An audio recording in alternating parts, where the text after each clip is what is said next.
38歲嘅 TVB 前知名綠葉演員黃文標，多年嚟一直對演藝事業懷有熱情。自然喺 TVB 好多年啦，就冇儲落乜嘢錢啦。但係黃文標一直有一個對佢毫無怨言嘅女朋友喎。但係黃文標咧就喺最近嘅訪問中透露，原嚟喺1年前啦，兩人早已分手，結束咗長達9年嘅感情。分手原因仲係因為黃文標朋友做第三者介入啊。據香港傳媒報道啦，黃文標喺最近接受傳媒訪問時，對屋企人不斷催佢早日成家立室，佢苦笑表示談何容易。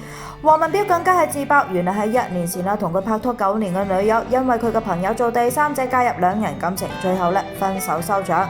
不過黃文標亦都表示朋友做第三者嘅介入只係導火線，其中分手嘅原因亦都有女友母親一直好討厭自己。據了解啦，黃文標雖然同女友拍咗拖好多年啦，但係咁多年嚟，女友嘅媽咪一直都冇接受佢。不過黃文標之前曾經表示唔會介意女友母親嘅態度，亦都唔會因為女友母親嘅態度而放棄呢一段感情。黃文標之前一直表示同女友冇結婚計劃，因為自己收入唔穩定啊。但係佢多次稱讚女友係一個獨立又體貼嘅人。黃文標個女友有自己嘅生意，有自己嘅收入，平時唔需要佢養。兩人財政多年都好獨立，雖然冇結婚，但感情一直好穩定。